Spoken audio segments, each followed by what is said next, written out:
Hello दोस्तों, welcome to my YouTube channel SB education classes. इस video में हम साइंस के टॉप 37 सवाल करने वाले हैं जो आपके एग्जाम के लिए बहुत ही इंपॉर्टेंट होने वाला है। तो आप लोग इस वीडियो को अंत तक जरूर देखिएगा क्योंकि आप इस वीडियो में बहुत कम समय में बहुत ज़्यादा प्रश्न कर सकते हैं। तो चलिए वीडियो को स्टार्ट करते हैं। पहला सवाल है, प्रतिध्वनि का कारण है तो ध्वनि का परावर्तन प्रतिध्वनि का कारण है। ऑप्शन ए हो जाएगा राइट आंसर। अगला सवाल है क्वेश्चन नंबर 2, झूला झूलते समय कोई व्यक्ति झूला पर खड़ा हो जाए तो उसका आवर्तकाल क्या होगा? तो घट जाएगा। अगर कोई व्यक्ति झूला झूल रहा है और वो व्यक्ति झूला पर खड़ा हो जाता है तो उसका आवर्तकाल जो है घट जाएगा, आपको याद रखना है। अगला सवाल है, यदि झूले पर एक व्यक्ति के स्थान पर दो व्यक्ति बैठ जाए तो आवर्तकाल जो है अपरिवर्तित रहेगा। यानी कि अगर झूला पर एक व्यक्ति के स्थान पर दो व्यक्ति बैठ जाए तो उसका आवर्तकाल अपरिवर्तित रहेगा, यानी कि ना बढ़ेगा और ना घटेगा। अगला सवाल है क्वेश्चन नंबर 4, सेकेंडी पेडुलम का आवर्तकाल होता है तो 2 सेकेंड होता है। सेकेंडी पेडुलम का आवर्तकाल आपको याद रखना है।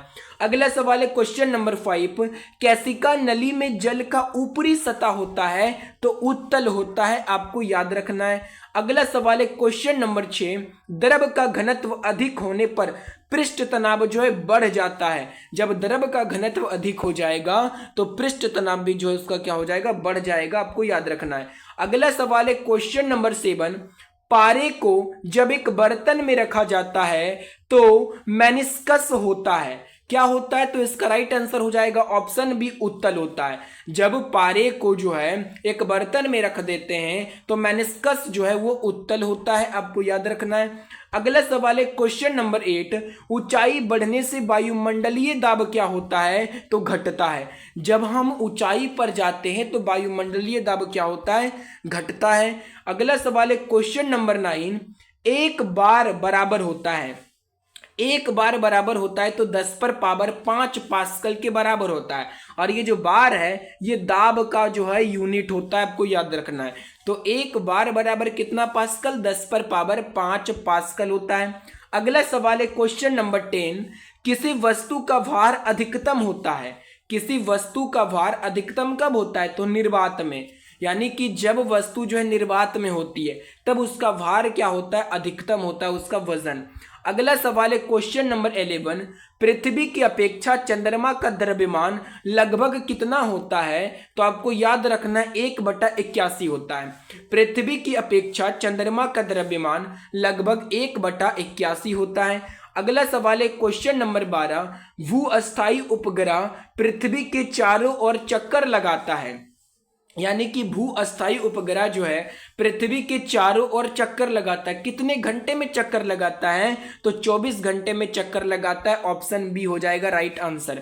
अगला सवाल है क्वेश्चन नंबर 13, पृथ्वी पर वायुमंडलीय दाब का कारण है, पृथ्वी पर वायुमंडलीय दाब का क्या कारण है? तो गुरुत्वाकर्षण है पृथ्वी पर वायुमंडलीय दाब का कारण। अगला सवाल है क्वेश्चन नंबर 14, पृथ्वी का पलायन वेग होता है, पृथ्वी का पलायन वेग कितना होता है? तो 11.2 किलोमीटर प्रति सेकेंड होता है पृथ्वी का पलायन वेग। अगला सवाल है क्वेश्चन नंबर 15, जब कोई वस्तु ऊपर से गिराई जाती है तो उसका भार होता है। जब हम कोई वस्तु को ऊपर से गिराते हैं तो उसका भार क्या होता है?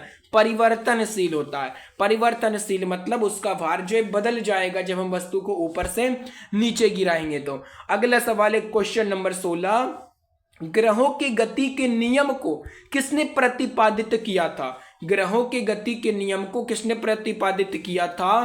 तो केपलर ने किया था, ऑप्शन बी हो जाएगा इसका राइट आंसर। अगला सवाल है क्वेश्चन नंबर 17, एक जेट इंजन किस सिद्धांत पर कार्य करता है? तो आपको याद रखना है ये जो है रैखिक संवेग केस का संरक्षण पर काम करता है। एक जेट इंजन, जेट जो यानी कि जो ऊपर में उड़ता है हवाई जहाज, उसका इंजन जो है किस सिद्धांत पर काम करता है? तो रैखिक संवेग का संरक्षण सिद्धांत पर काम करता है। अगला सवाल है क्वेश्चन नंबर 18, एक गेंद को क्षैतिज से कितने कोण पर फेंकने पर अधिकतम क्षैतिज दूरी तय कर सकेगी? तो इसका राइट आंसर हो जाएगा ऑप्शन सी 45 डिग्री। यानी कि एक गेंद को जो है जब हम क्षैतिज से कितने डिग्री के कोण पर फेंकें कि वह जो है क्षैतिज यानी कि वह जो अधिकतम क्षैतिज दूरी तय कर सकेगी, तो जब हम उस गेंद को 45 डिग्री के कोण पर फेंकेंगे तो वह जो है अधिकतम क्षैतिज दूरी तय कर सकेगी। अगला सवाल है क्वेश्चन नंबर 19, वायुमंडल में बादलों के तैरने का कारण है। वायुमंडल में जो बादल तैरती है उसका कारण क्या है, तो घनत्व के कारण। घनत्व के कारण जो है वायुमंडल में बादल तैरते हैं। अगला सवाल है क्वेश्चन नंबर 20, गैस के अणुओं की गतिज ऊर्जा किस ताप पर शून्य होती है, तो इसका राइट आंसर हो जाएगा ऑप्शन बी -273 डिग्री सेल्सियस पर गैस के अणुओं की गतिज ऊर्जा का ताप जो है शून्य होता है।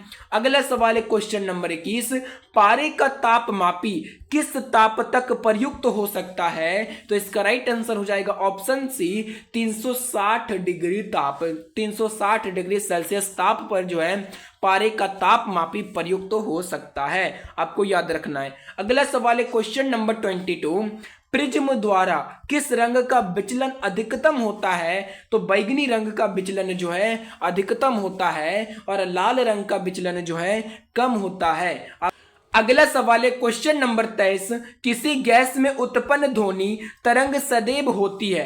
किसी गैस में उत्पन्न ध्वनि तरंग क्या होती है, सदैव, तो इसका राइट आंसर हो जाएगा ऑप्शन है अनुदैर्घ्य होती है। किसी गैस में उत्पन्न ध्वनि तरंग जो है अनुदैर्घ्य तरंग होती है, आपको याद रखना है।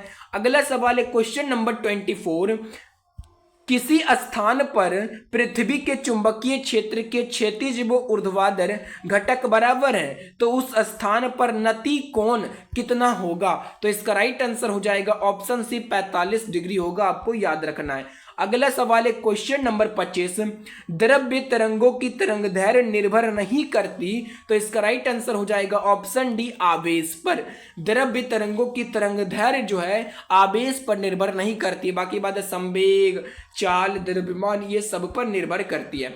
अगला सवाल है क्वेश्चन नंबर 26, कौन सा कण सबसे अधिक अस्थायी होता है, तो न्यूट्रॉन। न्यूट्रॉन जो है ये सबसे अधिक अस्थायी होता है। अगला सवाल है क्वेश्चन नंबर 27, एंगस्ट्रोम क्या मापता है, तो इसका राइट आंसर हो जाएगा ऑप्शन बी प्रकाश तरंग दैर्घ्य को। एंगस्ट्रोम जो है ये प्रकाश तरंग दैर्घ्य को मापता है।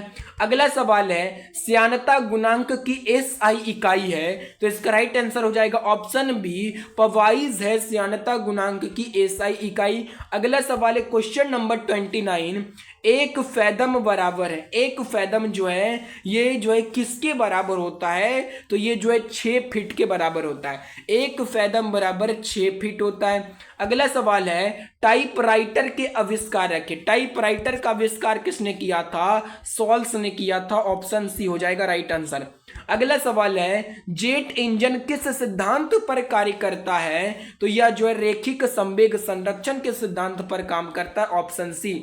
अगला सवाल है क्वेश्चन नंबर 32, मानक दाब है। मानक दाब किसे कहते हैं, तो पारे का 70 मिलीमीटर दाब को जो है मानक दाब कहते हैं, आपको याद रखना है। अगला सवाल है क्वेश्चन नंबर 33, मैनोमीटर के द्वारा किसकी माप की जाती है, तो इसका राइट आंसर हो जाएगा ऑप्शन बी गैस का दाब। मैनोमीटर के द्वारा गैस के दाब की माप की जाती है। अगला सवाल है क्वेश्चन नंबर 34, वस्तु की मात्रा बदलने पर अपरिवर्तित रहेगा, तो क्या जो है अपरिवर्तित रहेगा, तो घनत्व जो है नहीं बदलेगा वस्तु की मात्रा बदलने पर। अगला सवाल है क्वेश्चन नंबर 35, केल्विन मान में मानव शरीर का सामान्य ताप कितना होता है, तो इसका राइट आंसर हो जाएगा ऑप्शन डी 310 केल्विन होता है, केल्विन मान में मानव शरीर का तापमान। अगला सवाल है क्वेश्चन नंबर 36, पारा जमता है, तो पारा जो है -39 डिग्री सेल्सियस पर पारा जमता है। अगर आपसे जल के बारे में पूछा जाए तो जल जो है 0 डिग्री सेल्सियस पर जम जाता है, आपको याद रखना है। अगला सवाल है क्वेश्चन नंबर 37, उच्च तापक्रम को मापने का यंत्र है। उच्च तापक्रम को मापने का यंत्र क्या है, तो पायरोमीटर के द्वारा मापते हैं। तो अगर आपको ये वीडियो पसंद आया है तो वीडियो को एक लाइक और हमारे चैनल को जरूर सब्सक्राइब कर लीजिएगा इस तरीके के वीडियो को देखने के लिए। धन्यवाद।